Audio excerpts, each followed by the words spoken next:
Gourmandise encore avec non pas un chef cuisinier, mais un chef charcutier, traiteur, qui a acquis sa notoriété grâce à une spécialité qui pèse son poids. Il faut le dire, la spécialité, c'est l'oreiller de la Belle Aurore.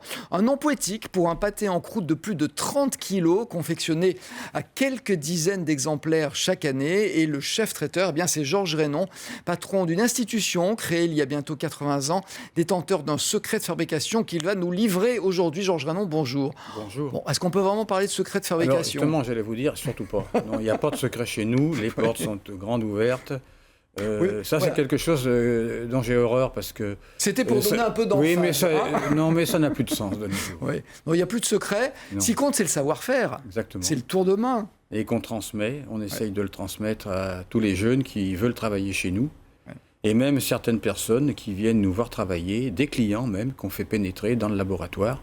Et qui sont heureux de nous voir faire. Voilà. Alors, c'est un joli nom, Oreiller de la Belle Aurore. On dira dans un instant pourquoi ce nom. Auparavant, c'est un peu le pâté en croûte de tous les exploits, de tous les records. Son poids, déjà? Son poids de 30 à 32 kilos, voilà, c'est la moyenne, pas moins. Et le nombre d'ingrédients, là, je suis sûr que le nombre d'ingrédients, il y a à peu près 14 composants. Plein.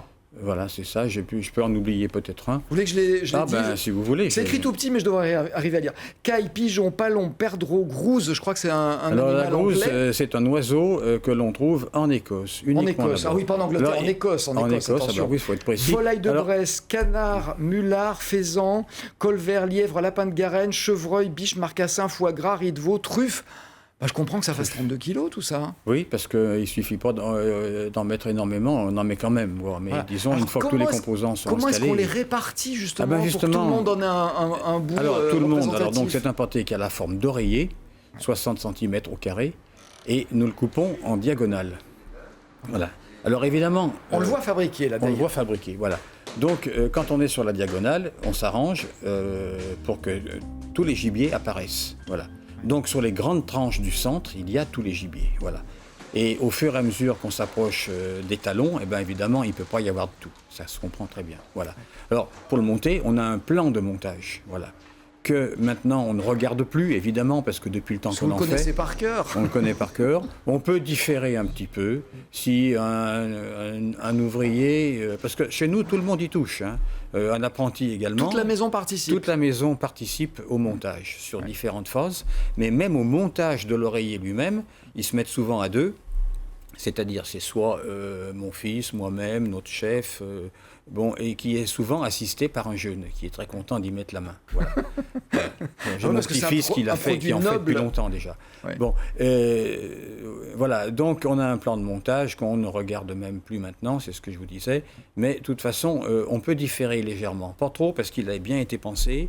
Il a été pensé de façon à ce qu'il y ait tous les gibiers sur les grandes tranches au centre. Voilà. Et puis il faut une pâte qui soit suffisamment épaisse pour assurer le maintien. Et oui, bien sûr. Pas trop non plus parce qu'il faut quand même pouvoir couper. Il faut pouvoir couper, délicat, ce qui est délicat. Alors là, ce sont les vendeuses qui ont l'expérience maintenant, qui coupent ça très bien. Parfois, quand ça devient un peu difficile, elles se mettent à deux. Il y en a une qui tient la tranche et l'autre qui coupe. Voilà. Mais c'est vrai que la pâte a un rôle qui est important aussi. Il faut qu'elle soit quand même solide. C'est une simple pâte brisée. Et quand je dis simple, c'est pas exagéré. Elle est croustillante, il faut qu'elle soit croustillante. C'est pas facile non plus, parce qu'il faut pas oublier que ce pâté, il va passer près de 8 heures au four. 8 heures au four? Oui, 8 heures au four. Alors, donc, vous en faites pas plusieurs en même temps parce que...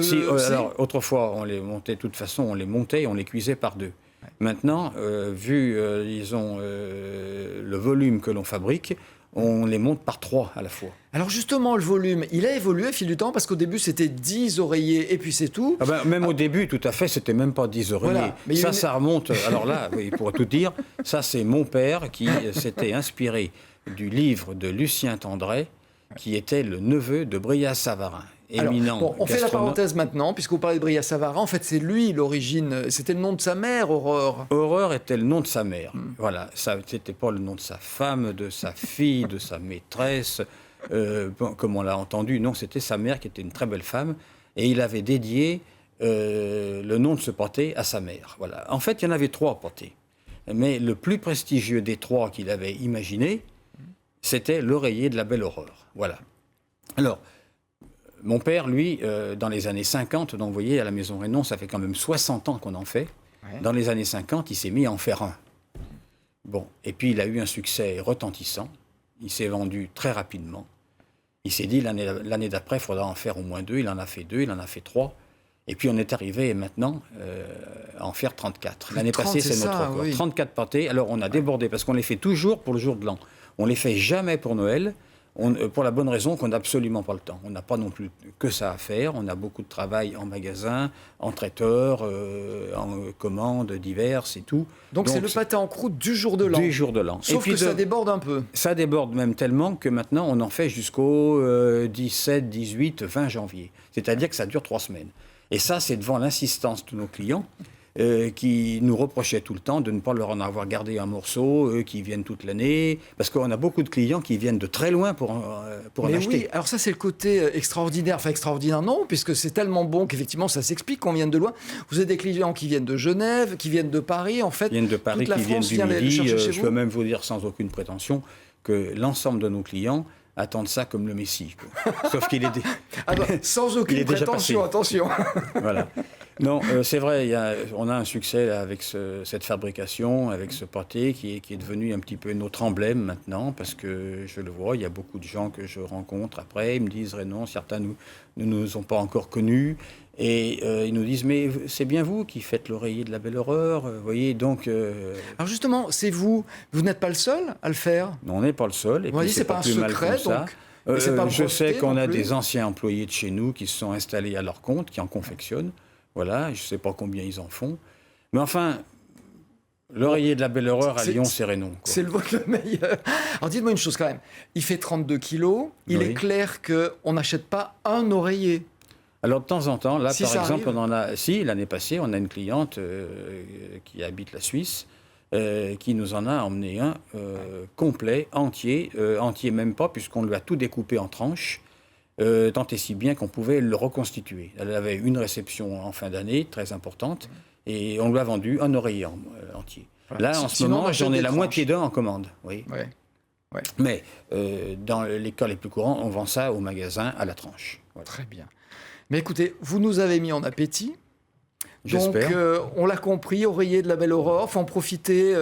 Il est en vente à partir de quand? Alors, il sera en vente à partir, on va dire, du 29 décembre. 29 décembre. Oui, parce qu'on parlait de la cuisson 8 heures au four, oui, d'accord, mais il faut 24 heures pour le refroidir. Oh là là. Merci Georges Rénon d'être venu nous mettre en appétit. Merci.